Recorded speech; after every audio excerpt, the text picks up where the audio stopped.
All right, diving in today with Treatise on Cosmic Fire. Pretty fascinating stuff. Oh yeah, it's a whole system, esoteric knowledge and all that. Right, like cosmic fire, evolution of consciousness, even how the cosmos is structured. Definitely gets dense though, we'll break it down. Yeah, help everyone find those aha moments. It's cool how the book really pushes you to, test these ideas out yourself. That's what makes it so different. Not just accepting things. Gotta think critically. Exactly. So, Agni, cosmic fire, where it all begins. Right, not fire, we see, but energy. 3 ways. Okay, 3 manifestations I'm following. Electric fire. Think of it as spirit, pure energy. Uh-huh. And then there's solar fire. Exactly.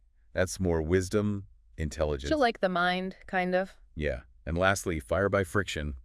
That's matter, the world we can touch. So everything's made of these 3 fires. That's the idea. It's like we're stardust, but even more, I don't know, mystical. Powerful image, right? And the book keeps going. These fires are always playing off each other. Interacting, yeah. Not separate, just different sides of the same energy, really. Okay, so how does this relate to us? Like RWE, these fires? Think about it. Your drive, passions, that creative spark, that's your electric fire. Makes sense. The wisdom you gain, learning, growing, that's solar fire. And my body, that's the, what was it, friction fire? Exactly. Wow, okay, now it's clicking. It's not just out there in space, it's in ME. That's it. And then the book takes it bigger, solar system, the whole universe. And that's where the 7 laws come in, right? You got it. Fundamental principles guiding how things manifest, how they evolve. The cosmic rule book, basically. Exactly. Each law works at a different level, affects us in different ways. Examples can make this concrete in my head. Okay, law of vibration, it's like the foundation, sets the energy, the frequency for everything. Everything vibrates, like even me. Even you, from the tiniest particle to, well, galaxies. So we all have our own energy signature. That's cool. And it ties back to the fire idea. Each type vibrates differently, hence the all the variety we see. I'm starting to get it, so it's all energy, and the law's like the conductor. Something like that. Then you've got cohesion. That's what holds things together. Atoms, planets, everything. Like cosmic glue. Some days I need that, feeling kind of scattered. We've all been there. And then there's disintegration, opposite side of the coin, breakdown, change. Oh, letting go of the old, gotta make space for the new. Like shedding skin, yeah, or a caterpillar becoming a butterfly. Change IS, constant, good reminder. And those are just 3, 4 more to go, each with its own way of looking at the universe. Bring it on, my mind is ready for more bending. All right, magnetic domination. Think opposites light and dark, masculine, feminine, that push and pull. Like yin and yang, gotta have both. Precisely. Duality, it's built in. Okay, what about fixation? What's that one about? That's how energy becomes, well, solid, how things manifest. So, turning a thought into reality. The book says we're doing it all the time. Thoughts, feelings, actions, they all shape our world. Wow, okay, big responsibility then. Then there's love, the big one. Attraction, harmony, unity, binds us all on a deeper level. That's beautiful. It's not just a feeling, it's like a force in the universe. The driving force, even, guides us towards understanding compassion. Makes you think differently about it, for sure. And lastly, we've got sacrifice and death. Might sound scary at first. Yeah, not exactly a party vibe. But it's crucial. It's about letting go, making way for new beginnings. Like the cycles of nature, things gotta die for new life to come up. Exactly. Surrender to the flow. Even endings have a purpose. Okay, I'm seeing it. These 7 laws, it's like a blueprint for how everything works. And the book says these aren't just theories. They're working in our lives right now. Shaping what we experience, huh? Yep. The more we understand, the more we can, dance with it all, consciously. Aligning with the universe, working with it, not against it. You got it. Mine's definitely getting a workout here. Cosmic yoga for the brain. It's a lot. But that's the thing with esoteric stuff. It unfolds slowly, you know. So where do we go from here? What else is in store for us in this treatise on cosmic fire? Well, we've got the fire, the laws, but what about the beings in this universe? That's where Devas come in. Devas. I've heard the term, but not sure I really get it. They're like angelic beings, nature spirits, in the subtle realms, you know. So not physical, like I can't see them. Not usually. They vibrate differently, the book says. So invisible to most of us. But still real. Oh, very real. And they have a big job. Okay, I'm listening. If we can't see them, what do they do? They're like the builders, the caretakers of the universe, shaping and sustaining everything. Cosmic architects. Gardeners. Something like that. They work with nature's energies, plants, water, even stars and planets. Wow, so from tiny stuff to huge cosmic things. They're involved in it all, a whole world we don't usually see. The book says they're always around us, even if we don't know it. All the time. Yeah, Makes you think about how we're affecting them and them us, right? mind-blowing for sure. We're not as separate as we think. The book says respecting them, having reverence for them, that helps us connect with nature more deeply. Okay, so how do we do that? Become more aware of them. Simple things. Being in nature, appreciating its beauty, its intelligence. Gratitude for nature's gifts. I can do that. Even sending them good thoughts, that makes a difference. It's about shifting our view, seeing what's usually hidden.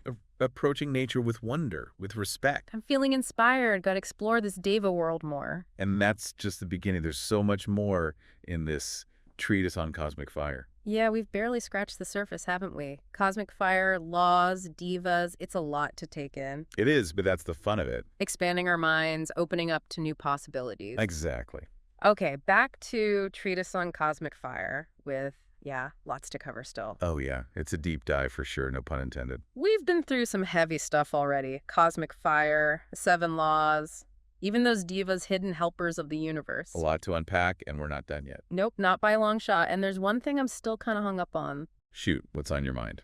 The moon, its influence fading, all that. We touched on it, but I need more. The moon, yeah, the treatise gets pretty cryptic about that. Talks about hidden history, esoteric stuff with our planetary logos, but no real answers.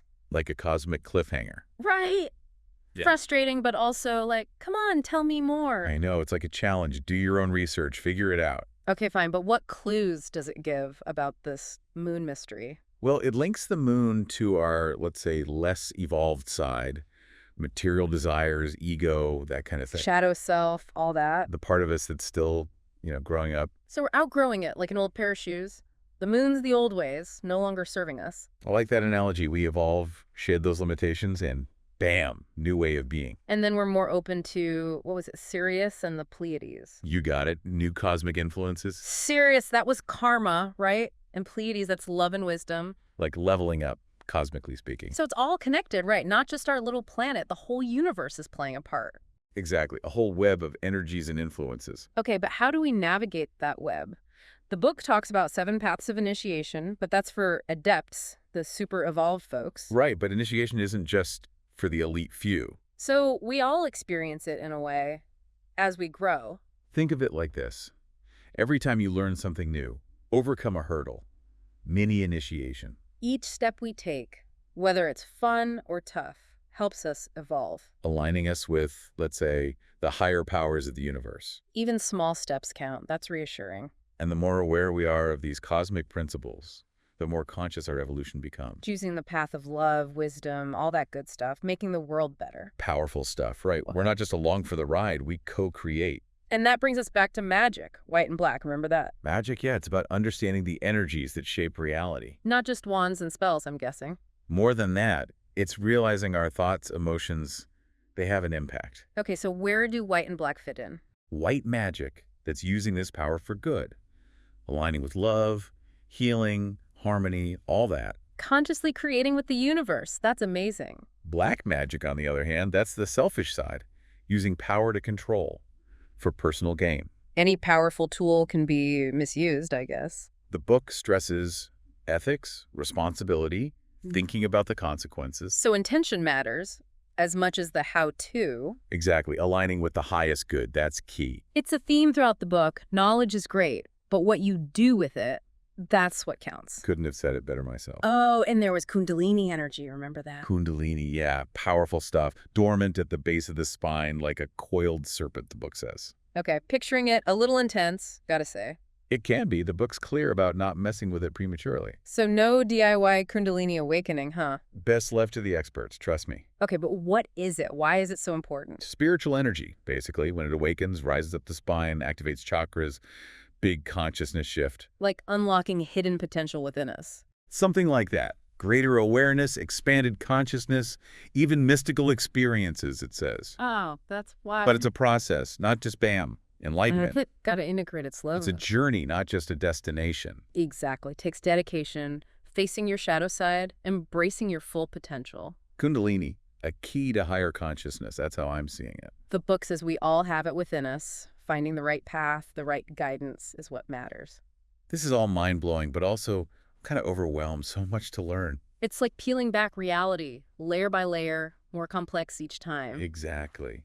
It's exciting, Yeah. but also, where do I even start? That's the beauty of esoteric knowledge. It challenges us, expands our awareness. Definitely feeling that expansion, but we've only just begun. Oh yeah, there's more, trust me. Next time, we'll dive even deeper. Bring it on. I'm ready for the next level. But first, got to let all this sink in.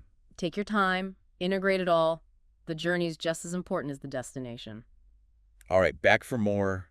Treatise on Cosmic Fire. Can't get enough. It's a journey, that's for sure. Cosmic fire, the 7 laws, even those devas, my mind is officially blown wide open. It's powerful stuff. We've covered so much, but there's one thing I'm still kind of wrestling with. Oh, yeah.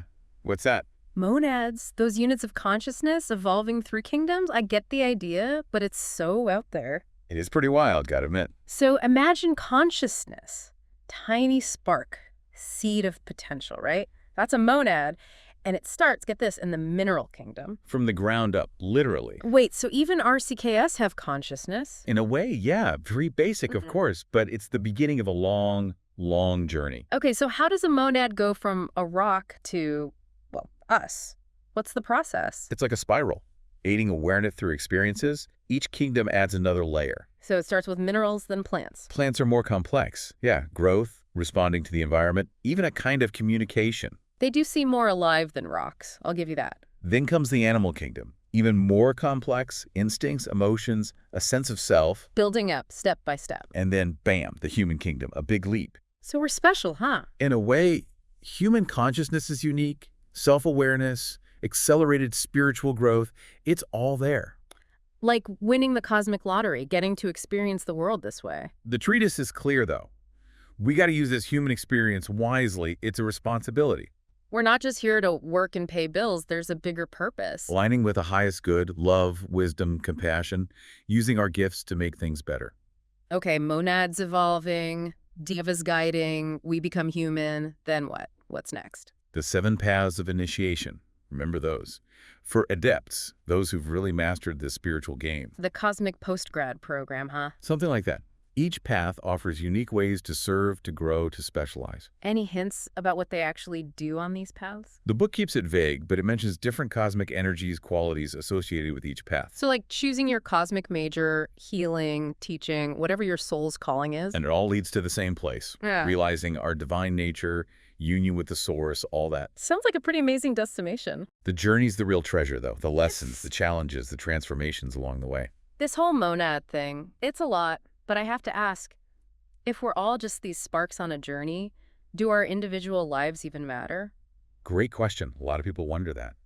But the treatise says our lives are incredibly important. So we're not just cogs in some cosmic machine. Not at all. Each life is a unique expression of that monad's journey, you know? We get to be ourselves, indeed part of something bigger. Like drops in the ocean, each reflecting the light differently. I like that. Individuality, ND unity. And the more we awaken to our true nature, the more we can help everyone else evolve too. It's a collective effort. This has been incredible, truly. But I'm also feeling a little lost. So much information. Where do I even start applying it all? It's a lot to process. Just approach it with an open mind, be curious, let it unfold naturally. So not about rushing to the finish line. It's about enjoying the process. Exactly. The questioning, the exploration, that's where the real magic is. And maybe along the way, we discover something amazing about ourselves and our place in this whole vast cosmos. That's the beauty of the spiritual path. Always something new to learn. Well, I think we've reached the end of our deep dive into Treatise on Cosmic Fire. What a ride it's been. A pleasure exploring these ideas with you. For everyone listening, remember, this is just the beginning. The cosmos is out there waiting. Go explore it. Keep questioning, keep learning, and keep that cosmic fire burning bright. Thanks for joining us on the deep dive.